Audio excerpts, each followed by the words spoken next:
শীতের সময় বাঙালি বাড়িতে পিঠে পুলি তো হয়েই থাকে। তা আজকেও আমি আপনাদের সঙ্গে একটা সুন্দর পিঠের রেসিপি শেয়ার করব। আর আপনারা দেখে বুঝতেই পারছেন পিঠেটা কেমন হয়েছে। নমস্কার, কেমন আছেন সবাই? আশা করছি সবাই খুব ভালো আছেন, সুস্থ আছেন। মৌসুমী রকমারি রান্নাতে আপনাদেরকে আবারও একবার অনেক অনেক স্বাগত। প্রতিদিনের মতো আজও আপনাদের সঙ্গে একটা সুন্দর পিঠের রেসিপি শেয়ার করছি। আর পিঠেটা দেখুন, এতটাই নরম তুলতুলে যে হাতের মধ্যে একদম চুপসে যাচ্ছে। আর সত্যি কিন্তু একদম নরম তুলতুলে পিঠেটা হয়েছিল। তো এইখানে দেখুন আমি পিঠেটা একটু ছিঁড়ে দেখিয়ে দিচ্ছি, ভেতরটাও কিন্তু একদম জালিদার। দেখে বুঝতেই পারছেন পিঠেটা কত সুন্দর হয়েছে। আর এখন তো খেজুর গুড়ের সময়, আর এই ঠান্ডা ঠান্ডা খেজুর গুড় তার সঙ্গে গরম গরম পিঠে, একদম কিন্তু ব্যাপারটা জমে যাবে। সত্যি অসম্ভব সুন্দর এই চিতই পিঠের রেসিপিটা আপনারা দেখলে বুঝতেই পারবেন। আর এইখানে দেখুন আমি 2 গ্লাসের মতো চাল নিয়েছি। চালটা আমি সকালবেলা ভিজিয়ে দিয়েছিলাম, আর এখন যেহেতু বিকেলবেলা হয়ে গেছে, এখন চালটা পিষে নেব আগে। তো এইখানে দেখুন চালটা খুব ভালো করে ধুয়ে ভিজিয়েছিলাম, সেজন্য আর ধোয়ার প্রয়োজন হবে না। এবার মিক্সির জারে দিয়ে দেব। 2 মুঠো চাল আমি ছেঁকে খুব ভালো করে নিয়ে নিয়েছি। এবার দেখুন পরিমাণ মতো জল দেব। এর ক্ষেত্রে কিন্তু খুব বেশি জল দিলে একদম আবার পাতলা হয়ে যাবে, সেই জন্য একটু ঘন করেই পিষে নেব আগে। তো চলুন একবারে পিষে নিয়ে আপনাদের সঙ্গে দেখা হচ্ছে। এই দেখুন চালটা একদম মিহি করে পিষে নিয়েছি। এবার এটা একটা পাত্রের মধ্যে ঢেলে নেব। আর খুব ভালো করে কিন্তু পিষে নিতে হবে। একটু যদি গোটা গোটা থাকে তাহলে কিন্তু মুখের মধ্যে আসবে পরে, সেই জন্য খুব ভালো করে একটু পিষে নিলে খেতে ভালো লাগবে। এখন পাত্রের মধ্যে ঢেলে নিচ্ছি। বাকি যে চালটা আছে সেটাও কিন্তু এইভাবেই একদম পিষে নেব। তো দেখুন কথা বলতে বলতে আমি বাকি চালটাও একদম সুন্দর করে পিষে নিয়েছি। পিষে নেওয়ার পরে এটাও কিন্তু আমি একসঙ্গে ঢেলে নিচ্ছি। এখানে চিতই পিঠাতে আমি নারকেল দিয়ে বানাবো, সেই জন্য নারকেল একটা আগে থেকে আমি কুড়িয়ে নিয়েছি। আপনারা চাইলে নারকেলটা একটু কুচিয়ে দিতে পারেন। কুচনো নারকেলে কিন্তু সবথেকে বেশি খেতে ভালো লাগে যখন ওটা মুখের মধ্যে পড়ে, সেই জন্য আপনারা চাইলে কুচানো নারকেলটাও দিতে পারেন। তো এইখানে আমি দেখুন নারকেলটা দেওয়ার পরে খুব ভালো করে হাতে করে মেখে নেব। অনেকে হয়তো ভাববেন হাতে করে মাখছে, কিন্তু হাতে করে এটা ভালো করে মেখে নিলে তাহলে পিঠেগুলো কিন্তু খুব সুন্দরভাবে ফুলে উঠবে। সেই জন্য দেখুন আমি হাতে করে কিন্তু খুব ভালো করে মেখে নিচ্ছি। এখানে আমি চিতই পিঠের ব্যাটারটা বানাতে থাকি। আর ছোট্ট করে বন্ধুদের কাছে একটা রিকোয়েস্ট করছি, আজকের রেসিপি যদি আপনাদের ভালো লাগে অবশ্যই কিন্তু আমার চ্যানেলটা সাবস্ক্রাইব করে পাশে থাকার অনুরোধ রইল। আর এইভাবে অবশ্যই একবার বাড়িতে বানাবেন। এখানে কোনো রকম সোডা বেকিং পাউডার কিচ্ছু লাগবে না, তবুও কিন্তু পিঠেগুলো একদম জালিদার ফুলকো ফুলকো হবে। তো চলুন আমি কিভাবে বানাচ্ছি দেখে নিন।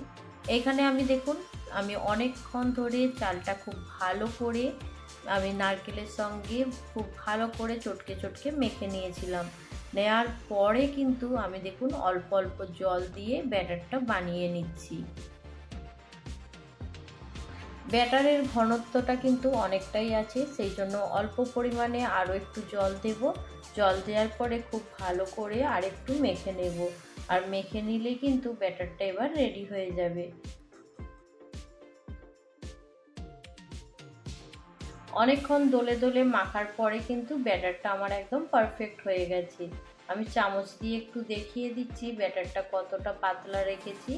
তো আপনারা অবশ্যই কিন্তু যখন এই ব্যাটারটা বানাবেন জলটা কিন্তু অল্প অল্প পরিমাণে দেবেন, তাহলে ব্যাটারটা একদম পারফেক্ট হবে। তো এইখানে দেখুন আমি স্বাদ মতো নুন দিয়ে দিচ্ছি। নুনটা দেওয়ার পরে আরও একবার খুব ভালো করে চামচ দিয়ে একটু নাড়াচাড়া করে নেব, তাহলে নুনটা চারপাশে একদম মিশে যাবে। স্বাদ মতো নুন দেওয়ার পরে চামচ দিয়ে খুব ভালো করে গুলে নিয়েছি। গুলানো হয়ে গেছে। আর ব্যাটারের ঘনত্বটা দেখে আপনারা বুঝতেই পারছেন এর ঘনত্বটা কতটা। তো আপনারা অবশ্যই এই রকম একটা ঘনত্বের ব্যাটার বানিয়ে নেবেন।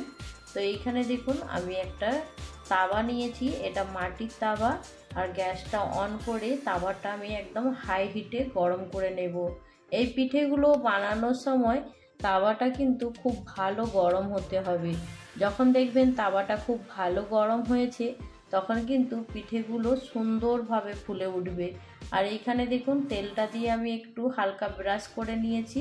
খুব বেশি কিন্তু তেল দেয়া যাবে না, তেল দেয়া হয়ে গেলে তখন কিন্তু পিঠেটা ফুলবে না। তো সেই জন্য তেলের পরিমাণটা একদমই কম রাখবেন। পিঠেগুলো সুন্দর হওয়ার জন্য আপনাদেরকে ছোট ছোট টিপসগুলো বলে দিচ্ছি। আর এইখানে দেখুন আমি আরও একবার একটু ঘাঁটাঘাঁটি করে নিলাম। আর এইখানে তাওয়া একদম রেডি হয়ে গেছে, একদম গরম, হাই হিটে গরম করে নিয়েছি। এবার 1 চামচ ব্যাটার এই তাওয়ার মধ্যে দিয়ে দেব। তো দেওয়ার পরে আমি এটা ঢাকা দিয়ে রেখে দেব। আমি আপনাদেরকে আজকে 2 রকম টিপস বলবো যেটাতে এই পিঠেগুলো একদম ফুলকো ফুলকো হবে। তো এইখানে দেখুন আমি একটা ভিজে কাপড় নিয়েছি। কাপড়টা নেয়ার পরে খুব ভালো করে আমি এই সরার ওপর দিকটায় ঢাকনা দিয়েছি। তো এইখানে যে পিঠের ভাবটা একটুও বেরিয়ে আসবে না, তখন কিন্তু পিঠেটা খুব ভালো ফুলে উঠবে।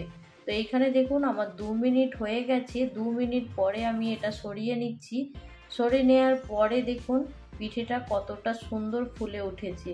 তো এটা এবার আমি তুলে আপনাদেরকে দেখিয়ে দিচ্ছি। দেখুন, তো এইখানে দেখুন পিঠেটা কতটা সুন্দর হয়েছে। আপনারা কতটা ক্যামেরায় বুঝতে পারছেন আমি বুঝতে পারছি না, কিন্তু পিঠেটা কিন্তু খুবই সুন্দর, একদম ফুলকো ফুলকো হয়েছে আর নরম তুলতুলে, দেখেই বোঝা যাচ্ছে। তো এইখানে দেখতেই পাচ্ছেন পিঠেটা একদম জালিদার হয়েছে। তো এটা এবার রেখে দেব। আরও একটা এইভাবে বানিয়ে নেব। তারপরে আপনাদেরকে আরও একটা টিপস দেখাবো, সেটাও কিন্তু খুবই ইজি।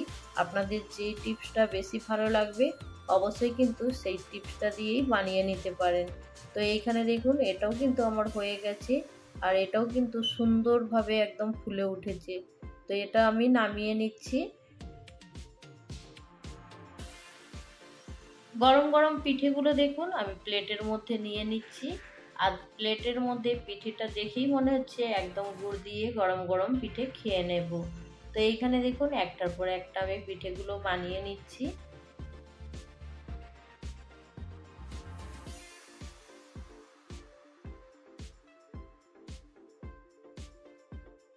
এইবার আপনাদেরকে দ্বিতীয় টিপসটা দেখাবো। এখানে দেখুন তাওয়াটা আমি হাই হিটে একদম গরম করে নিয়েছি। নেয়ার পরে দেখুন 1 চামচ ব্যাটার এইখানে দিয়ে দিলাম। দিয়ে দেওয়ার পরে ঢাকনাটা ঢাকা দিয়ে দেব।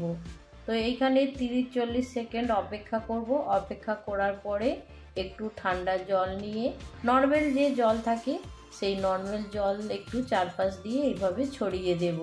তো এইভাবে ছড়িয়ে দেওয়ার পরে আমি 2 মিনিট অপেক্ষা করব। তখন গ্যাসের ফ্লেমটা একটু মিডিয়াম করে দেব। তারপরেই দেখুন পিঠেটা কতটা সুন্দর হয়েছে দেখতেই পাচ্ছেন। কোনো রকম সোডা বেকিং পাউডার ছাড়াই কিন্তু একদম নরম তুলতুলে ফুলকো ফুলকো পিঠে আপনারা এইভাবে বানিয়ে নিতে পারেন। তো কোনটা আপনাদেরকে বেশি ভালো লাগলো আমার দুটো টিপসের মধ্যে অবশ্যই কিন্তু জানাতে ভুলবেন না।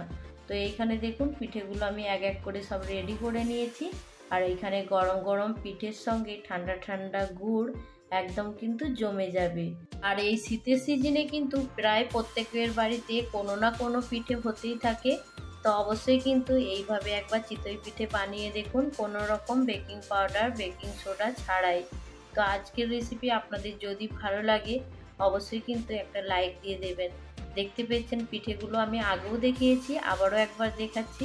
পিঠেগুলো একদম কিন্তু নরম তুলতুলে, হাতের মধ্যে নিতেই দেখুন পিঠেগুলো দেখেই বোঝা যাচ্ছে কতটা সুন্দর হয়েছে। তো অবশ্যই একবার এই রকম জালিদার পিঠে বানিয়ে নিন। আমি তো এখানে গরম গরম পিঠে খাওয়া শুরু করে দিয়েছি। তো আজকের রেসিপি আপনাদের কেমন লাগলো জানাতে ভুলবেন না। ভালো লাগলে অবশ্যই একটা লাইক দিয়ে দেবেন। এই রকমই সুন্দর সুন্দর রেসিপি নিয়ে খুব তাড়াতাড়ি আরও একটা ভিডিওর সঙ্গে দেখা হবে। সবাই ভালো থাকবেন, সুস্থ থাকবেন, বাই।